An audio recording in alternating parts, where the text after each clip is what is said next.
আসসালামু আলাইকুম এভরিওয়ান, কি অবস্থা সবার? কেমন আছেন সবাই? আশা করি সবাই অনেক বেশি ভালো আছেন। And welcome to my official YouTube channel selfie blog 420 and you watching another new video. তো রাইট নাও বাংলাদেশের অবস্থা এখন লকডাউন, শাটডাউন এবং কারফিউ জারির মাধ্যমে চলছে। তো ফ্রেন্ডস, বৃহস্পতিবার রাত 9টা থেকে দীর্ঘ সময় ইন্টারনেট সেবা ব্যাহত থাকার পর আবার ইন্টারনেট সেবা চালু হলো। ইন্টারনেট সেবার গতি খুব কম হওয়ার কারণে সবাই একটা সমস্যার সম্মুখীন হচ্ছেন। আর তার চেয়ে বড় সমস্যা হচ্ছে আপনাদের ফেসবুক আইডিটিতে ঢুকতে পারতেছেন না। তার সমস্যাটা হচ্ছে আপনার বাংলাদেশে ফেসবুকটি আপাতত বন্ধ করে রাখা হয়েছে। তো আপনারা যদি চান, আপনারা মানে প্রক্সি ইউজ করে, দেশের বাইরের প্রক্সি ইউজ করে আপনারা আপনাদের ফেসবুক আইডিটিতে খুব সহজেই ঢুকতে পারবেন। তো সেটি আপনাদেরকে দেখিয়ে দিচ্ছি সহজ মাধ্যমে। আপনারা দেখতে থাকেন, ভিডিওটা পুরোটা ওয়াচ করেন, তাহলে আপনারা সবকিছু বুঝে যাবেন। যারা পারেন তারা তো পারেনি, আর যারা না পারেন ভিডিওটা তাদের জন্য। তো সরাসরি চলে যাবেন আপনারা প্লে স্টোরে যাওয়ার পর আপনারা এখানে সুপার ভিপিএন লিখে সার্চ করবেন। তো আমি সার্চ করে নিলাম। সার্চ করে নেওয়ার পর আপনারা দেখতে পারেন ফার্স্টে চলে আসছে সুপার ভিপিএন। তো এখানে আপনারা আমার একটা ইনস্টল দেওয়া আছে, এটা 11 এমবির অ্যারাউন্ড এরকম কিছু একটা হবে। তো এই অ্যাপসটা আপনারা প্লে স্টোর থেকে ডাউনলোড দিয়ে ইনস্টল করে নেবেন। তো সরাসরি চলে যাবেন আপনারা ওপেনে ক্লিক করে সুপার ভিপিএনে। তো একটু সময় নিতে পারে, নেটওয়ার্ক যেহেতু গতি স্লো, যার কারণে আপনাদের একটু সময় নিতে পারে, আপনারা একটু সময় নিয়ে। তো ফ্রেন্ডস, যদি এখানে অ্যাড আসে আপনারা অ্যাডটা ক্লোজ করে দিয়ে কানেক্টে ক্লিক করে দিবেন, আদারওয়াইজ অন্য কোনো জায়গায় ক্লিক করার দরকার নেই। তো আপনারা সিম্পলি কানেক্টে ক্লিক করার পর হয়তো বা নেটওয়ার্ক স্লো থাকার কারণে কিছুটা সময় নেবে। আমার এখানে নেটওয়ার্ক স্লো যার কারণে কিছুটা সময় নিচ্ছে।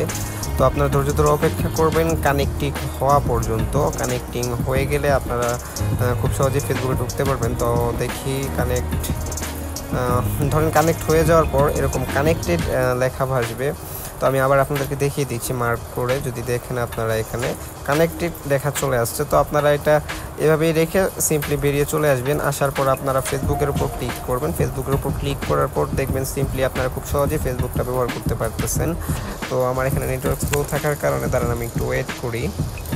আপনারা যদি উপরে লক্ষ্য করেন দেখতে পারবেন যে ভিপিএন কানেক্ট করা আছে। নেটওয়ার্ক স্লো থাকার কারণে আমি কিছু সময় পর ট্রাই করেছি ঢোকার জন্য। তো আমি যখন এখন ক্লিক করলাম, ক্লিক করার সাথে সাথে আমাকে ফেসবুক এন্টার করে দিয়েছে। তো এখন আমি যদি আপনাদেরকে স্ক্রল করে দেখাই, এখানে আপনারা কিন্তু সব কিছুই করতে পারবেন আগের মতো। তবে এখানে একটু নেটওয়ার্ক স্লো থাকবে, কারণ এমনিতেই নেটওয়ার্ক সেবা অনেক স্লো। আর দ্বিতীয়ত ধরেন আপনাদের এটা ভিপিএন ইউজ করে চালানো হচ্ছে, দ্যাটস ওয়াই আপনারা একটু সমস্যার সম্মুখীন হতেও পারেন।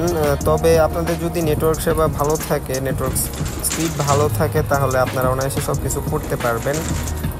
বাট আমি মনে করি চালিয়ে নেওয়ার মতো মানে একটা পারফরমেন্স পেয়ে যাবেন আপনারা এটা থেকে। তো যদি দেখেন যে আমার ফেসবুক আইডিতে কিন্তু ঢুকে গেছে, আমি আমার নিজের প্রোফাইলটা যদি আপনাদেরকে দেখাই তাহলে দেখতে পারতেছেন আমি সব কিছুই করতে পারতেছি। তো আপনারা সিম্পলি এভাবেই সুপার ভিপিএনের মাধ্যমে বর্তমান যে সময়টা আছে, যে বর্তমান সময়ে যে বাংলাদেশের মধ্যে ফেসবুকটা বন্ধ, তো আপনারা এই প্রক্সি ইউজ করে ভিপিএনের মাধ্যমে আপনারা বাংলাদেশেও ফেসবুক ইউজ করতে পারেন। তবে এটা শুধুমাত্র ইমার্জেন্সির জন্য।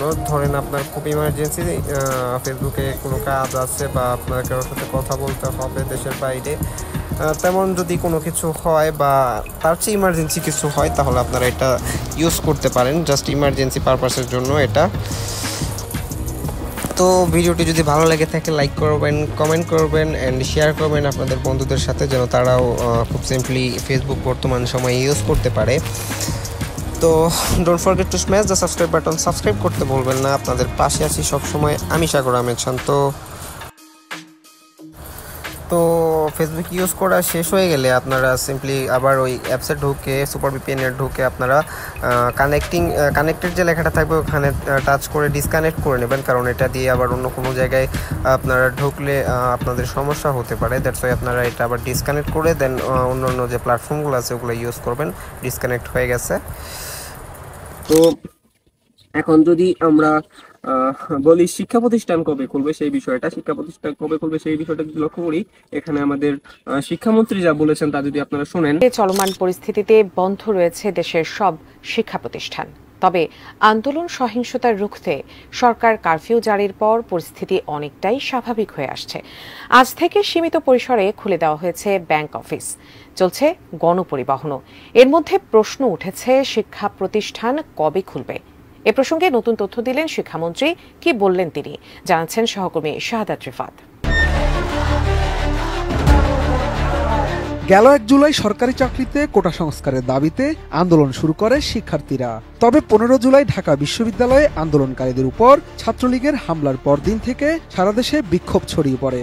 বিশ্ববিদ্যালয়ের পাশাপাশি আন্দোলনে যোগ দেয় স্কুল ও কলেজের শিক্ষার্থীরাও। পরে ছাত্রলীগ ও আইনশৃঙ্খলা বাহিনীর সঙ্গে দফায় দফায় সংঘর্ষ হয় তাদের। রণক্ষেত্রে রূপ নেয় দেশের সব শিক্ষা প্রতিষ্ঠান।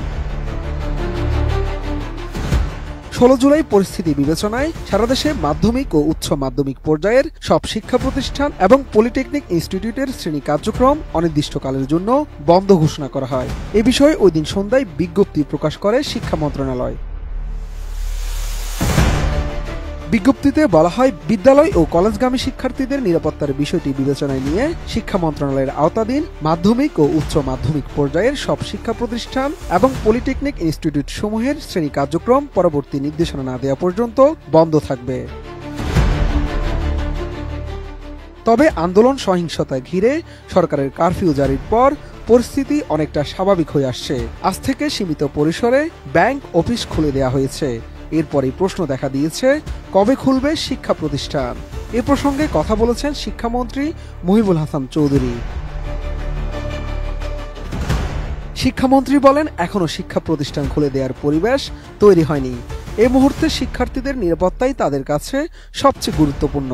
আমরা আগে জেলা প্রশাসক যারা আছেন সারা বাংলাদেশে সেখানকার তথ্য উপাত্ত পরিস্থিতি সেটা পর্যালোচনা করব, করে আমাদের প্রথম অগ্রাধিকার হচ্ছে উচ্চ মাধ্যমিক পরীক্ষাটার প্রক্রিয়াটা চালু করা আবার, প্রাথমিকভাবে। আর হচ্ছে দ্বিতীয়ত যে মাধ্যমিক স্কুলগুলো, তো পরীক্ষা চালু করাটা হচ্ছে আমাদের প্রথম প্রায়োরিটি।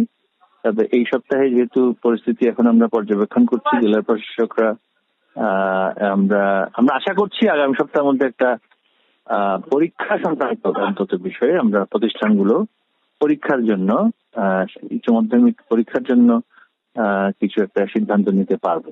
এছাড়া সরকারি চাকরিতে কোটার প্রজ্ঞাপন জারির বিষয়ে গতকাল রাজধানীতে আয়োজিত সংবাদ সম্মেলনে সাংবাদিকদের প্রশ্নের জবাবে আইনমন্ত্রী আনিসুল হক বলেন, যত তাড়াতাড়ি শিক্ষার পরিবেশ ফিরিয়ে আনা যায় সেই বিষয়ে সরকার সচেষ্ট।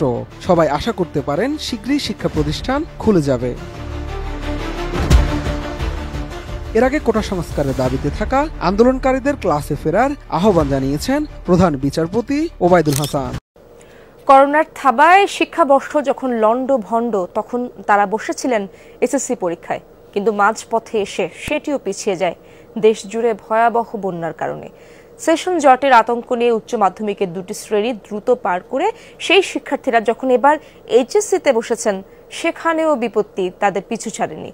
দেশ জুড়ে আন্দোলন ও নাশকতায় অন্তত অর্ধেক বিষয়ের পরীক্ষা পিছিয়ে গেছে। ফলে শিক্ষার্থীরা নতুন করে পড়েছেন মানসিক বিপর্যয়ের মুখে।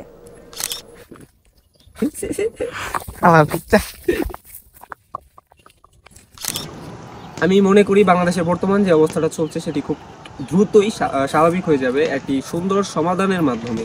তো আমরা সেই সমাধানের অপেক্ষায় আছি এবং আপনারা যার যার পরিবারকে নিয়ে নিরাপদে থাকার চেষ্টা করুন, কারণ সময়টা খুব খারাপ যাচ্ছে, ভালো যাচ্ছে না। দ্যাটস ওয়াই আপনারা আপনাদের পরিবারকে নিয়ে নিরাপদে থাকার চেষ্টা করুন, বাড়িতে থাকার চেষ্টা করুন, অন্যদিকে ঘোরাফেরা কম করবেন, কারণ বর্তমানে সেই বৈষম্য বিরোধী কোটা আন্দোলনকে কেন্দ্র করে সারা বাংলাদেশে ধরপাকড় চলছে, যার কারণে আপনারাও সেইখানে বিনা দোষে ফেসে যেতে পারেন। দ্যাটস ওয়াই ভালো থাকবেন, সুস্থ থাকবেন। যারা এই পর্যন্ত ভিডিওটা দেখছেন, লাইক, কমেন্ট এন্ড শেয়ার করবেন। Don't forget to smash the subscribe button. Tata.